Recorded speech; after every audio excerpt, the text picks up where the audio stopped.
Thanksgiving is directed by Eli Roth and stars Patrick Dempsey, Addison Rae, and among others. And in this story, it deals with, well, from the trailers, if you get, basically, well, if you see them in the trailers, it's pretty much a guy dressed up in a pilgrim outfit and goes around killing people on Thanksgiving. And it also has to deal with some deeper backstory that's involved that I won't get into spoilers with, but let's just say that it has to do with Black Friday as well in that regard. Now, here's a little backstory. Now, this movie was directed by Eli Roth and was actually based on a fake trailer that Eli Roth did back in 2007 when the movie Grindhouse came out. For those of you who remember, Grindhouse came out in 2007 and was a double feature with Quentin Tarantino's Death Proof and Rodriguez's Planet Terror that was double billed. And it was meant to be a throwback to those 70s and 80s drive-in type of exploitation films. And in the double feature, it was showing the fake trailers that were given, which also included Machete, which got turned into a feature film. There was also screenings that were shown areas that showed Hobo with the Shotgun, which got turned into a movie, but I never saw that trailer, or I never saw that feature-length film. And then there was also some other ones like Edgar Wright's Don't, and the other one that was a good favorite, Rob Zombie's Werewolf Woman of the SS. That was a lot of fun. But the one that really stuck out for me the most was a Thanksgiving trailer that Eli Roth did for Grindhouse. And I remember when that trailer was getting, like, when it came out, it's like, it was just so huge because all the stuff that he was getting away with was showing the brutality and stuff. And a lot of the really graphic shit they were showing, especially the part where the girl is jumping on the trampoline and the killer sticks it right in her, well, you know. That, I think, really made the whole trailer, and along with some of the other shit where he takes a person and turns them into a turkey and stuff, were some of the biggest highlights for me. And so, for many years, I always wondered if that was going to be turned into a feature-length film, because out of the trailers, that one and the Rob Zombie one, I always really wanted, and the Machete one, all really got my attention the most, and I really wanted to see them out as feature-length films. And after Grindhouse came out, it seemed like when that film didn't really do too well financially in the box office. I think plans were probably on hold for a while with Eli Roth, where he never really planned. I don't think he ever really intended to make the film into a feature film, or either that, he was probably doing other films that he was busy with at the time, like with Green Inferno and then his Death Wish remake and stuff like that. And so I think this was maybe planned at one point, but for many years we haven't seen anything like that. And the only films that really got any made into that was Machete, of course, which I really enjoyed, and then Hobo with the Shotgun, which I haven't seen, but I heard that one's not too bad either. But after hearing about this, that they were going to finally turn this into film, I got really excited for this. I was like, finally, a Thanksgiving slasher film that we can finally see that can be, I'm not going to compare, but it's good to see that kind of, you know, type of holiday slasher that we haven't seen in so long, you know, with other stuff. They've made Halloween, they've made April Fool's Day, we've had Leprechauns with slasher films, with the Leprechaun film, with St. Patrick's Day, and then you also have My Bloody Valentine, and the list goes on. And so it's great that they were finally able to make a Thanksgiving film that was turned into a slasher film. And when I was first starting to see the trailers, though, I was kind of getting a little curious and worried at the same time, because it looked like Roth wasn't actually taking the whole Grindhouse feel that he was doing from the trailer, which made me really kind of like made it kind of feel out of place, because it was like he was going for more of the modern approach. And I think that has to do with more of the success of what we saw with 2018's Halloween, and then also Scream from last year, that pretty much put the slasher films into more of the mainstream again and making them a lot more bigger this time around and everything.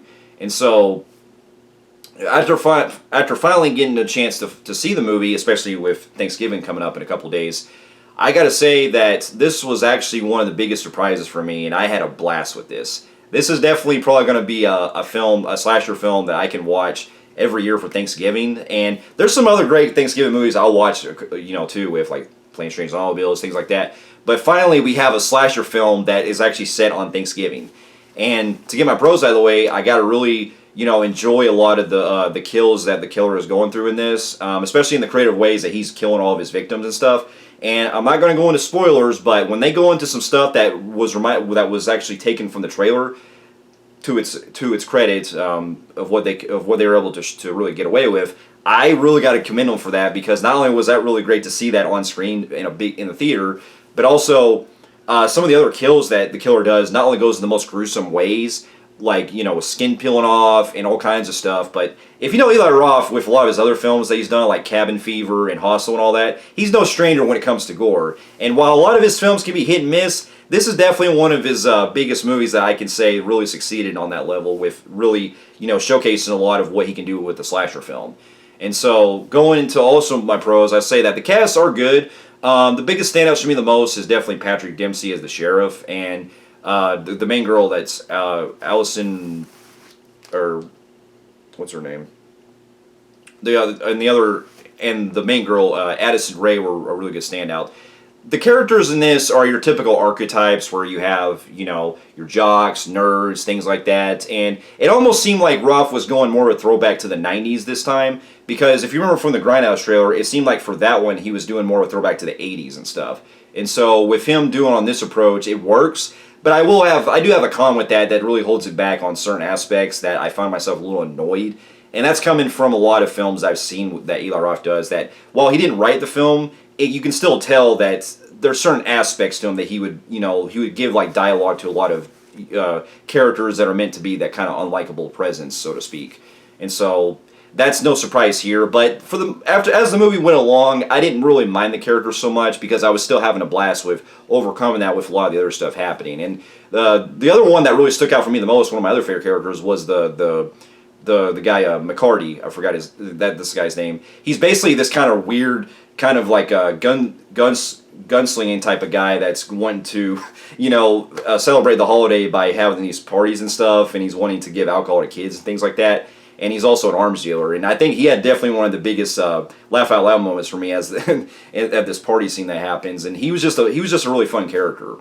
And then also the killer himself. John Carver is what the killer is called, really stuck out in a good way, where the killer is going around and he's really trying to really hide his identity and stuff, and trying to really make it to where, you know, the cops can't track him and things like that. And I think this was also a good idea, because since we now live in the streaming era and everything, where, you know, things are viral and stuff, the way that he's basically filming the things as it's going along live, that was a great combination of that reminded me a little bit of the Riddler from the Batman movie from last year, but in a good way.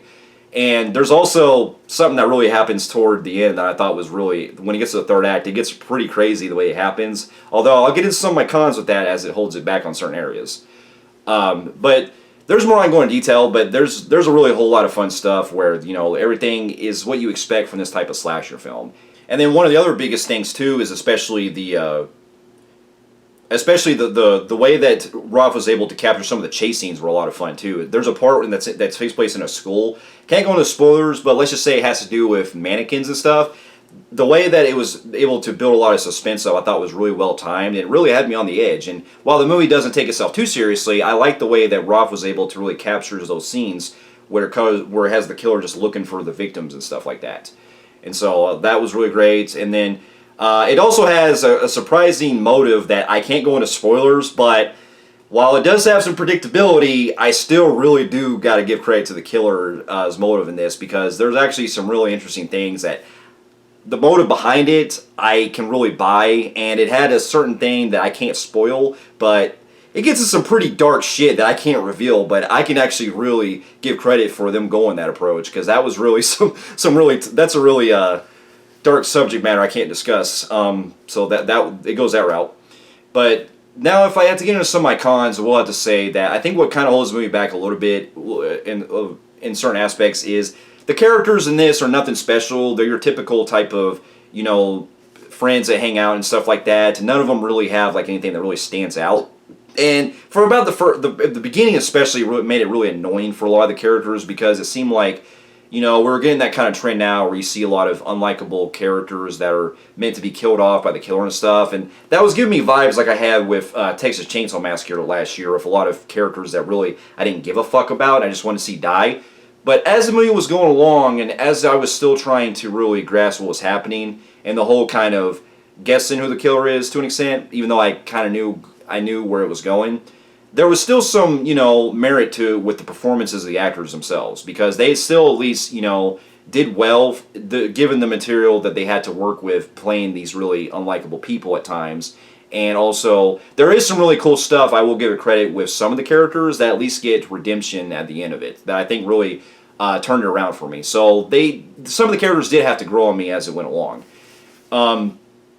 But then, with that being said, though, there is some other stuff too, where the killer's reveal and everything, I felt like was really not only very predictable, because at the beginning, and especially there's a certain part that happens, I could really tell what was going on, and there's certain things they try to hide with certain red herrings and things like that. But unfortunately, there is something that happens during this reveal that it takes place that I won't spoil, but it pretty much used a very similar plot line of another certain film. And I won't say what film it is, but when you see the reveal of the person that's behind it, you're kind of like, oh wait, I have seen that before. And also, there's a thing that happens toward the end that's also very reminiscent of another film that I won't spoil. But, like I said, the killer's motive was still cool, and I like the killer itself. And this is definitely something that I could probably see possibly getting a sequel for, because, like I said, there's certain things. There's a certain thing that happens at the end that makes it questionable if whether or not there's a sequel happening. So if there is, cool. If not, it's a fun little standalone film.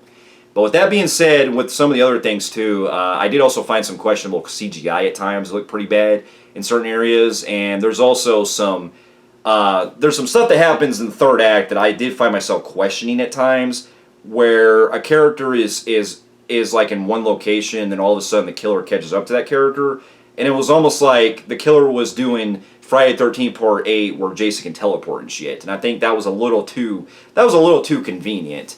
And on top of that, there's also some stuff that happens toward the end that I think that could have wrapped up a lot better with, because it seemed like there was about like maybe 10-15 minutes cut from the film that could have maybe, fleshed out a lot of things a lot better.